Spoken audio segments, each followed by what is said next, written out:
Assalamualaikum warahmatullahi wabarakatuh. Perkenalkan, saya Siska Wahyuningsi akan mempresentasikan tentang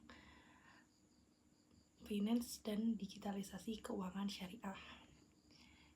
Yang pertama, pendahuluan. Latar belakang perkembangannya teknologi digital telah membawa perubahan yang sangat signifikan dalam berbagai aspek kehidupan, termasuk dari sektor keuangan. Inovasi teknologi yang semakin pesat mendorong lahirnya berbagai layanan keuangan berbasis digital atau yang dikenal dengan salah satu finansial teknologi. Finance hadir sebagai solusi atas keterbatasan layanan keuangan konvensional seperti proses yang lambat, biaya yang tinggi, serta akses yang belum merata di seluruh lapisan masyarakat. Di sisi lain, keuangan syariah sebagai sistem keuangan yang berlandaskan prinsip-prinsip Islam yang telah mengalami pertumbuhan baik di tingkat nasional maupun global. Keuangan syariah menekankan nilai keadilan, transparansi, dan keberlanjutan, serta menghindari praktik yang dilarang dalam Islam seperti riba, gharar, dan maisir. Namun, demikian perkembangan keuangan syariah masih menghadapi berbagai tantangan, khususnya dalam hal literasi masyarakat, keterbatasan akses layanan, serta efisiensi operasional lembaga keuangan syariah. Selanjutnya, urgensi dan relevansi topik. Dari pembahasan mengenai finance dan digitalisasi keuangan syariah menjadi sangat penting dan relevan seiring dengan meningkatkan penggunaan teknologi digital dalam sistem keuangan. Masyarakat saat ini menuntut layanan keuangan yang tidak hanya sesuai dengan prinsip agama, tetapi juga efisiensi, transparan, dan mudah diakses. Oleh karena itu, kehadiran finance syariah diharapkan mampu menjembatani kebutuhan tersebut sekaligus meningkatkan inklusi keuangan syariah Indonesia. Selain itu, Indonesia sebagai negara yang dengan populasi muslim terbesar memiliki potensi besar untuk menjadi pusat pengembangan keuangan syariah digital. Selanjutnya, landasan teori. Dari materi tersebut, landasan teori yang pertama adalah konsep finansial teknologi. Finansial teknologi atau fintech merupakan inovasi dalam sektor jasa keuangan yang memanfaatkan perkembangan teknologi digital untuk meningkatkan kualitas efisiensi layanan keuangan.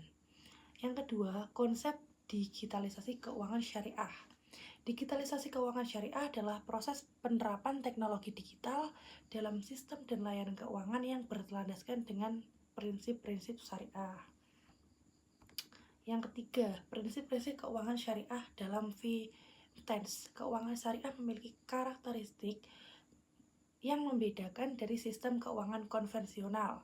Prinsip keuangan syariah adalah larangan riba, yaitu pengambilan keuntungan yang bersifat pasti tanpa adanya resiko atau aktivitas produktif. Yang keempat, ada perspektif syariah dan landasan hukum. Landasan hukum keuangan syariah bersumber dari Al-Quran, hadis, ijma, dan qiyas, kemudian diterjemahkan ke dalam fatwa-fatwa oleh Dewan Syariah Nasional Majelis Ulama Indonesia, yaitu fatwa DSN MUI menjadi pedoman utama dalam pelaksanaan kegiatan fintech syariah di Indonesia, termasuk pengaturan akad, mekanisme transaksi, serta pengawasan kepatuhan syariah. Selanjutnya ada pembahasan utama mengenai peran fintech dalam pengembangan keuangan syariah. Finansial teknologi atau disebut dengan fintech memiliki peran strategis dalam mendorong perkembangan keuangan syariah di era digital.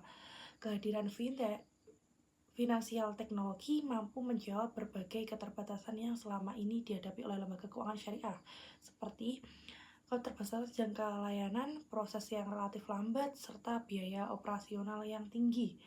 Melalui pemanfaatan teknologi digital, fintech memungkinkan layanan keuangan syariah menjadi lebih efisien, cepat, dan mudah diakses oleh masyarakat yang luas. Salah satu peran finansial teknologi dalam keuangan syariah adalah meningkatkan inklusi keuangan. Finansial ekonomi syariah memungkinkan masyarakat yang sebelumnya tidak memiliki akses ke lembaga keuangan formal, khususnya pelaku usaha mikro dan kecil untuk memperoleh layanan pembiayaan yang sesuai dengan prinsip syariah. Selanjutnya, bentuk dan jenis finansial syariah. Finansial syariah hadir dalam berbagai bentuk layanan yang disesuaikan dengan kebutuhan masyarakat serta berlandaskan prinsip-prinsip syariah. Salah satu bentuk paling berkembang dengan peer-to-peer atau P2P lending syariah, yaitu layanan pembiayaan yang mempertemukan pemilik dana dengan pihak yang membutuhkan dana melalui platform digital. Yang ketiga ada digitalisasi upaya efisiensi dan inovasi. Digitalisasi keuangan syariah memberikan dampak signifikan terhadap efisiensi operasional lembaga keuangan dengan sistem berbasis teknologi, proses administrasi, analisis pembiayaan, hingga layanan nasabah dapat dilakukan secara otomatis dan terintegrasi.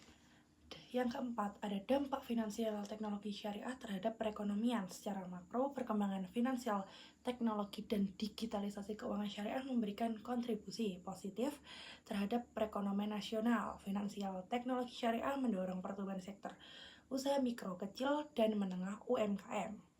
Melalui pembiayaan yang lebih mudah diakses, hal ini berpotensi meningkatkan produktivitas layanan, menciptakan lapangan pekerjaan, serta memperkuat ekonomi yang berbasis kerakyatan. Di sisi lain, finansial teknologi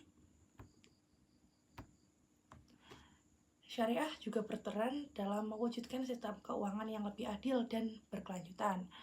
Prinsip bagi hasil dan larangan spekulasi menjadi keuangan syariah yang lebih stabil dan berorientasi pada sektor real. Dengan dukungan teknologi digital, prinsip tersebut dapat diterapkan secara lebih luas dan efektif dalam keuangan modern.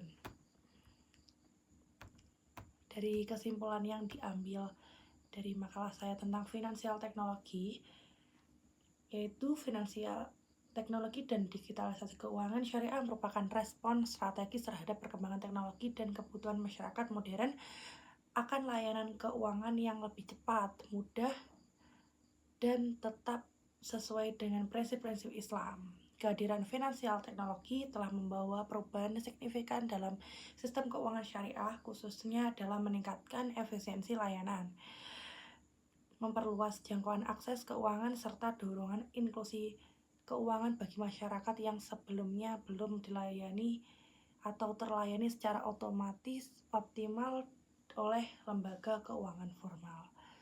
Sekian presentasi dari saya, mungkin ada kurang lebihnya mohon maaf. Wassalamualaikum warahmatullahi wabarakatuh.